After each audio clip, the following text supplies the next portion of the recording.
Number 4 on the hit list, we got the infamous Alakazam mobile app development software. I'm Dana Chanel, the founder of Sprinkle of Jesus, and having a mobile app changed the game for us. I called Alakazam Apps, and they created a custom mobile app for us for free, and we'll do the same for you. They do all the hard work for you, publishing it to Google Play and the App Store. Plus, the easy-to-use platform makes it simple for you to maintain, edit, and update all on your own. Whether you have a business or a blog, Alakazam Apps literally leave success at your fingertips. Get your free mobile app today by calling Alakazam Apps, like right now. They quote-unquote strive to give every business a home. Because if you ain't got an app, your business is homeless. See, like this slogan is clever. Like they are phenomenal marketers. No cap, bro. They are phenomenal marketers. If only they actually delivered on a product or service they are promoting. Like, it's a shame. It's a shame. It's a real shame. Come on now, dog. Come on, man. I am disgusted. No. Of all the companies, Alakazam arguably got the most backlash from victims. More backlash than even their credit repair exterminators agency. And I showed y'all how unsavory that one was. You can only imagine. You pay an upfront fee anywhere from $1,000 to $5,000, and they'll consult with you on giving you a customized app. Then a recurring fee of $250 per month to operate the app. Again, spit roast. It's funny, but it's true. Yeah, it'd be good for my vocal. Sorry, man. I'm gonna tickle you again. Wouldn't let that shit happen to me, though. However, upon receiving payment, customer service and technical support become limited, and ultimately your calls and emails eventually get ignored.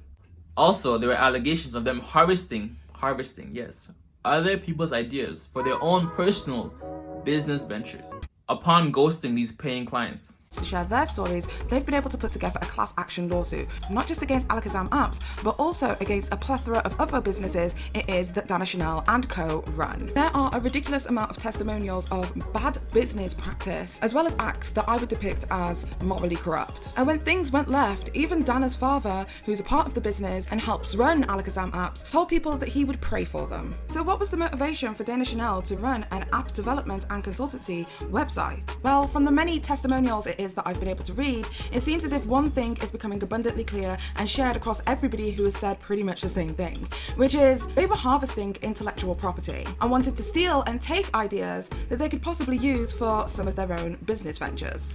One that particularly stood out to me was a picture that Dana had posted to her social media with the caption, "App client, so excited to build a platform for this phlebotomist." I think that's how you pronounce it. He wanted to become his own boss. We made him have an app with in-demand testing possible. I love seeing our community go. As you can see from his interactions with at the Scammer Graveyard, it seems as if he went for a consultancy and they pretty much stole his catchphrase and his business model idea, I guess. And then to top it off, they didn't even provide the app for him. He spent a lot of money and did not get what he was promised. In fact, they just ghosted him altogether. Yet they used him as promotion, or Dana used him as promotion for her social media and for what it was that she was developing with Alakazam Apps. We have the tapes. We have the information. Not idiots. When you make a mistake, take it seriously. When the customer's not happy, I want you to beat yourself in the head about it. I want you to get mad. I want you to get frustrated at yourself so they can prompt change. But every second you say, I can just fix it right now. Let me just fix it right now. You have not allowed the pain of doing bad business to brand you enough to make changed action. And it's very disappointing. It's very frustrating. But oh my gosh, this is a telltale sign that someone is new in business. It's because they are so quick to assume that everything's just going to work out the way that it's supposed to. There's an old saying in Tennessee, I know it's in Texas, probably in Tennessee, that says, "Fool me once, shame on you." You fool me, we can't get fooled again. Always ensure you are signing a non-disclosure agreement, NDAs, for all discussions and meetings regarding your business idea. Ideally, just hit up Upwork or Fiverr if you want an app developed, website done. That's where I went to get mine done at the time when I was doing Amazon FBA. And Upwork or Fiverr will keep your money in escrow until both parties are satisfied with the outcome of the service or product. And the following customer expose video highlights everything wrong with the Alakazam app builder software. So let's get right into it with BuildFire. BuildFire is the app that she's using, right? That is the software app that she's using to make you guys app. This is the company that she's going through. Now, yesterday I said that it was called Enterprise as far as the option. I was wrong. It's called BuildFire Reseller, right? That is the company. This is how much Dana Chanel pays for a month. And these are the features that they give you. Now, I highlighted some of the key features that help her take advantage of you guys and cripple businesses and cripple people with money.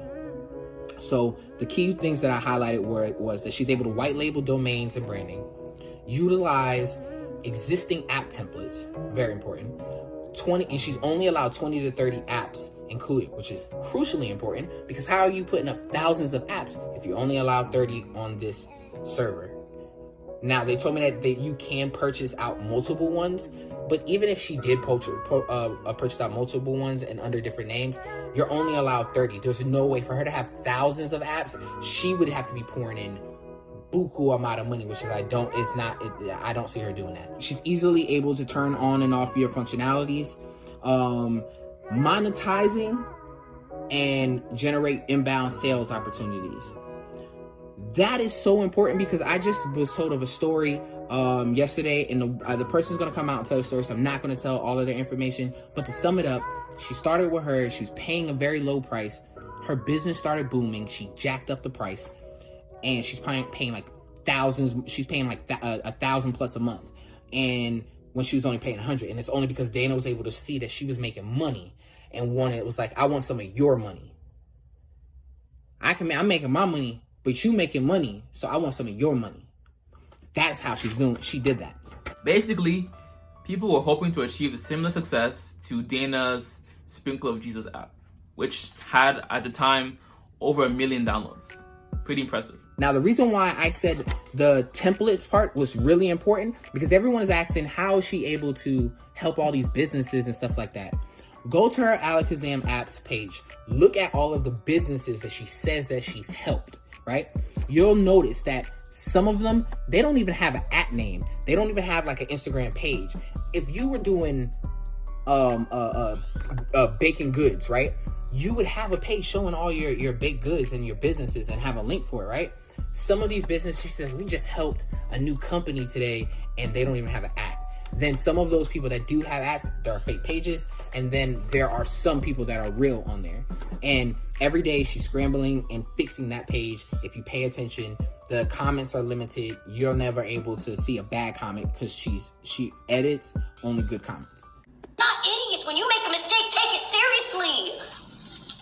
When the customer's not happy, yo, I want you to beat yourself in the head about it. I want you to get mad. I want you to get frustrated at yourself so it can prompt change. But every second you say, oh, I can just fix it right now. Oh, let me just fix it right now. You have not allowed the pain of doing bad business to brand you enough to make changed action. We have the tapes. We have the information. Now she's able, once you make your domain with her, and if you fully get through to the part where your app is actually on the app market and is in the domain, she owns your stuff immediately. And people were like, well, how the last part of this was that it says that they help put out 10K apps. They have, not Dana Chanel. They have done that. And people are like, oh, well, you don't know if she's helped, da-da-da-da. I do know that she's not helping anyone, because once she gets your app, and if you even threaten, and if you watch on the Dana Chanel scammer page, I have the ads at the bottom. If you go in there and watch that, you'll see that she is telling people they have to pay $2,000-$3,000 just to get their app off her server. And when I talked to BuildFire, they said they do know that it's something that some people do charge. And it's not that it's abnormal. It's the fact that he said that he knows that company does it because they know other people that only do it for like $250, $500 because it's your stuff and you just wish to go somewhere else and it's no other problem. But she's telling you you can't go nowhere else. All right. Please, can I have my money back? Please, can I have my money back? So now, with that part, we get into the money laundering and the real crime where she should be in jail and for, right? If you guys look at this, it says Alakazam apps. This is my contract form, all the paperwork, the whole nine, all that stuff right there.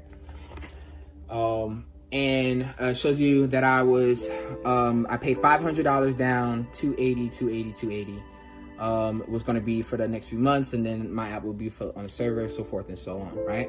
So if I'm doing business, let me tell you guys real quick before I get into it how an umbrella company works.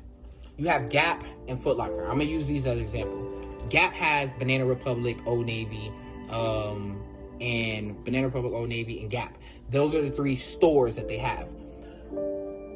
Foot Locker has Champs, Foot Locker, Lady Foot Locker, Kids Foot Locker. When you go into these places and you swipe your debit card, I promise you on everything, I know we don't all pay attention, we just be swiping and going.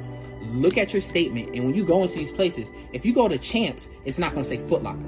If you go to Banana Republic, it's not gonna say you checked out at Old Navy. It's going to say that place because that individual place has a LLC to sell, even though that they're under an enterprise or something else. They have their own account, the whole everything to take that sale. If that is the case, and I did business with Alakazam apps, right? I did business with Alakazam apps. On my fucking statement, right? What y'all see? Sprinkle of Jesus, sprinkle of Jesus. If you guys look right here at the bottom, back up. You guys look a little right here at the bottom. That's the statements of all. Oh no, this is actually all my refund. My bank was able to give me back my refund, and these are sprinkle of Jesus. At the bottom right there was my initial date, so you guys can see the proof that I did that. I went there, and I've never done business with Sprinkle of Jesus. Now, I'm not the most religious guy. I have my faith, but I am not that high on the religious tool where I am downloading the app and all that stuff like that. Anybody that knows me knows that I have no reason to lie about any of this stuff. So now, even if it was an umbrella company, that is not how it works. And because of that, that is how I was able to get my money back. Now, I'm still in the process of investigation, but based off of what I had alone, Chase was able to work with me. If you guys are able to call your bank institution, if you're still within like 90 days, I believe in some cases 6 months, you're able to back claim on charges for services. And when they sent me back the email, they were so they sent me one email back, and it was very defensive, very unprofessional. It was really like, of them saying that you have a contract with, you don't have a contract with our founder, Deanna, you have a contract with Alakazam apps. And I said, if that is the case, you're right, I do have a contract with Alakazam apps. So why is Sprinkle of Jesus on my bank statement? Once again, you're gonna see those screenshots in there. If that is the case, why is that on my bank statement? I never had a response since. I haven't got a response since. I don't want a response. I don't care for a response. At this point, she could even try to tell my bank that we've tried to reach out multiple times, but it doesn't matter because her company does not exist. And if she can prove that her company exists, even if she could prove that her company is legit, let's say she got an LLC today, doesn't matter. Why? Because my statement says Sprinkle of Jesus, which is a company that I did not do business with. So it doesn't matter. She's a fraud. This is how she was frauding. I've heard of her frauding, but really more of the Sprinkle of Jesus side. It really sounded a lot more customer service than anything. Staring at the clock on the wall, waiting for the time to move. Wish I could take back all the time that I wasted with you. Never thought it'd be so hard for you to get my point of view. Never thought your love would turn my heart into a deep wound. Can't believe that I'm finally saying fuck this. Now my conscience calling you a stupid dumb bitch. I'm so hurt, but I'm just searching for some numbness. My heart can't hurt no more if you numb it.